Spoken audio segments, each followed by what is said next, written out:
संगीत सरिता।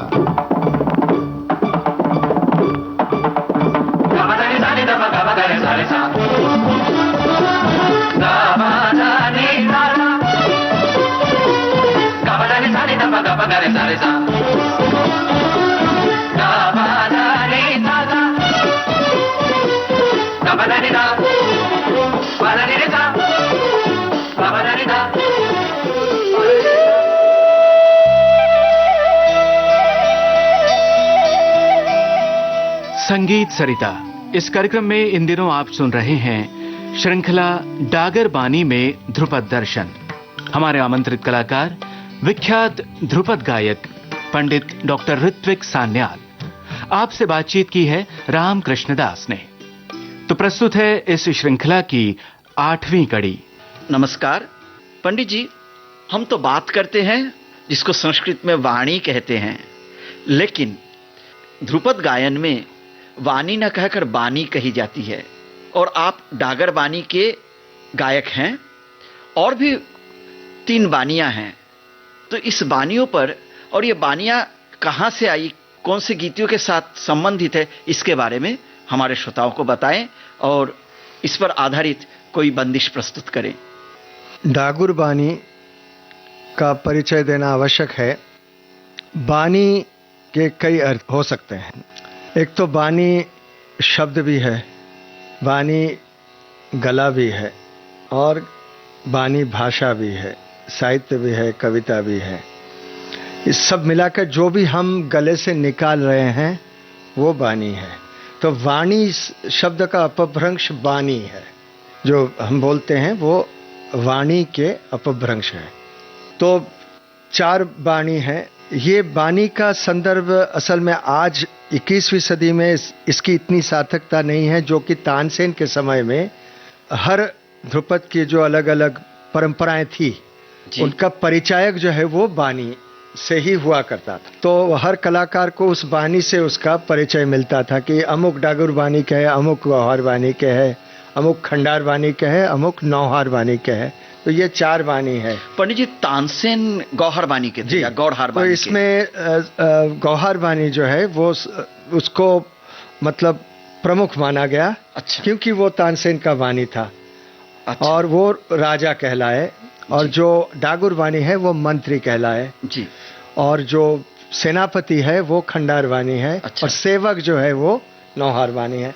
इस तरह से इसकी एक जो वर्गीकरण जी बानियों का हुआ। तो बानी की जो अवस्था है वो कहाँ से ये प्राप्त हुआ? हाँ। ये गीतियों से है। जैसे साहित्य में रीतियां हैं, उसी तरह बानी जो है वो संगीत से संबंधित है।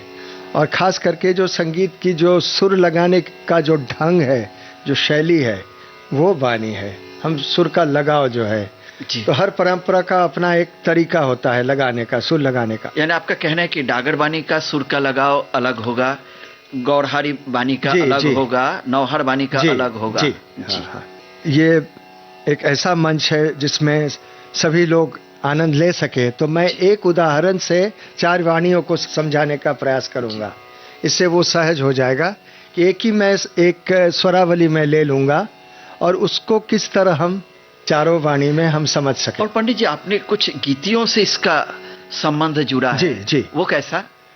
बानियों से पहले 5 गीतियां होती थी। अच्छा। शुद्धा, भिन्ना, बेगस्वरा, गौड़ी, साधारणी।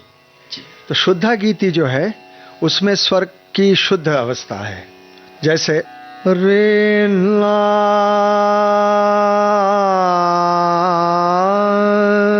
रे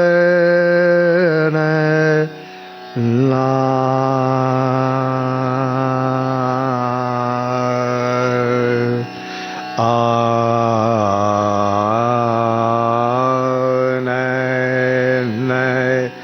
रे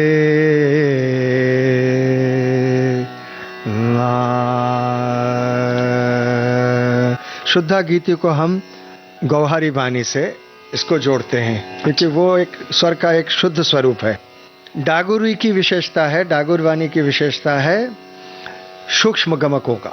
जो उसमें महीन काम है स्वरों का, बहुत बारीकी से हम स्वर का प्रयोग करते हैं, सूक्ष्म ढंग से। रे र र न रे ना रे ना।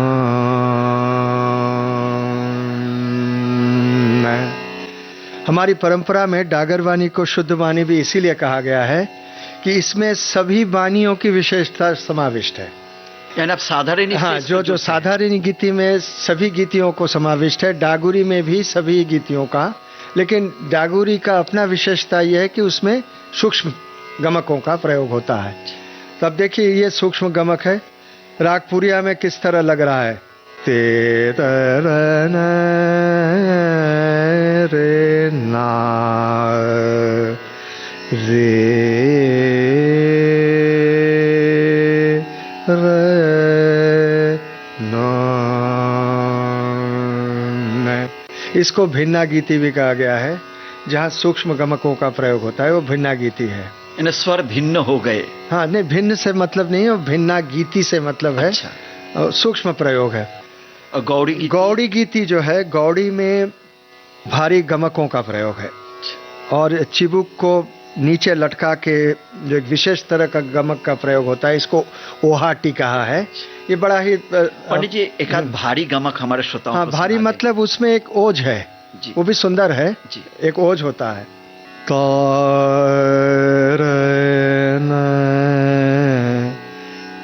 जीना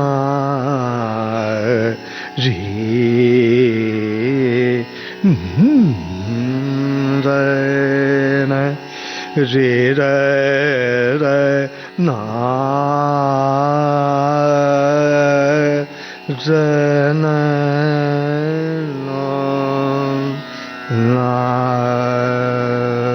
गौड़ी की विशेषता वक्रत्व भी है, इसका वक्र होना चाहिए। आन री रनो रन ला नो रन। यही भारीपन जो है खंडार वाणी में भी प्रकट होता है। फिर आता है वेगस्वरा। वेगस्वरा में नाम से ही जो है उसका अर्थ समझ में आ रहा है, जिसमें वेग हो। पंडित जी आप कह रहे थे राग सोहिनी के गीत वेगस्वरा में आ सकता है। जो भी राग में द्रुत गति की चित्त की द्रुति हो वो वेगस्वरा है। जैसे देशकार है, सोहिनी है, इस तरह के।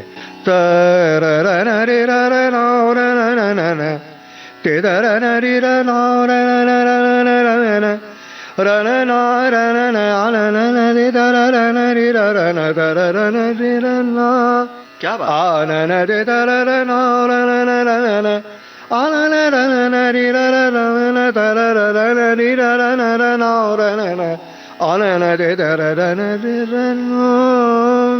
ये वेगस्वरा है। पंडित जी आप कह रहे थे इन चारों वाणियों को बताने के लिए कोई पद है जी, तो वो हमारे श्रोताओं को। तानसेन के एक बहुत प्रसिद्ध पद है। हमारे पुराने कहावत है चार वाणियों पर, जो मैं दोहा में आप लोग को सुनाना चाहूंगा। वो इस तरह है। जोर जोर से खंडार बोले, मधुर बोल को नौहार लेवे, सांस बड़ी है गौहार की, आलाप चारी है डागुर की। क्या बात। ये सामान्य रूप से हम चार वाणियों को समझ सकते हैं। तो तानसेन का पद सुनिए।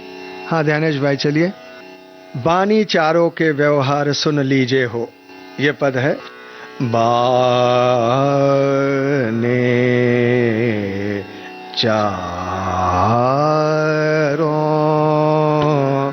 के व्यवहार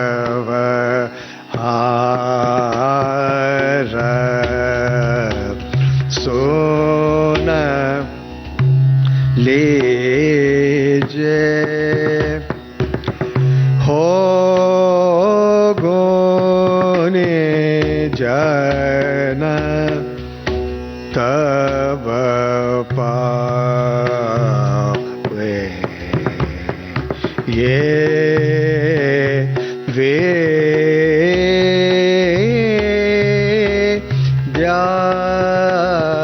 सा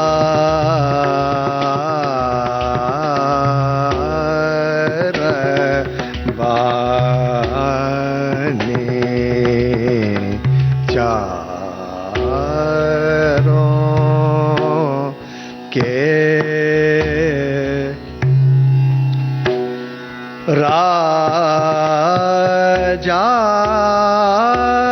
गोबर हार फौज दार दीवान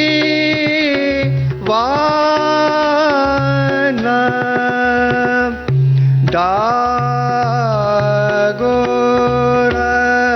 बकसे नावरहा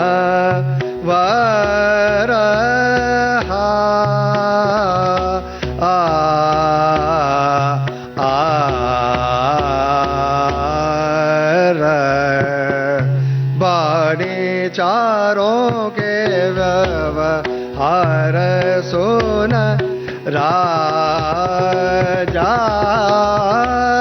गोबर हार फौज दार खंडार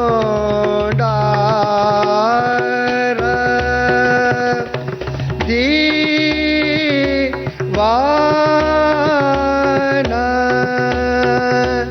डागोर बकसे नावरहा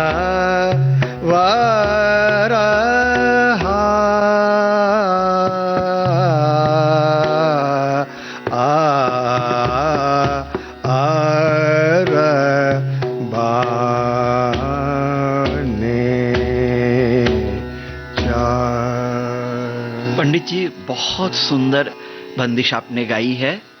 पंडित जी, इस बंदिश के राग तो जरूर होंगे।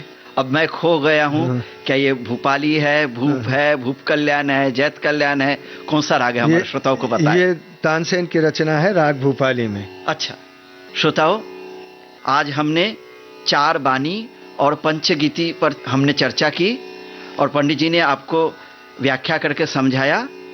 इसी के साथ 8वीं कड़ी का समापन हम करते हैं। हमें आज्ञा दें। नमस्कार। डागर बानी में ध्रुपद दर्शन, इस श्रृंखला की ये थी 8वीं कड़ी। हमारे आमंत्रित कलाकार हैं सुप्रसिद्ध ध्रुपद गायक पंडित डॉक्टर ऋत्विक सान्याल। आपसे बातचीत की रामकृष्ण दास ने। पखावज पर संगति कर रहे थे श्री ध्यानेश्वर देशमुख। विविध भारती के संग्रहालय से प्राप्त इस कार्यक्रम की प्रस्तुतकर्ता मनीषा जैन।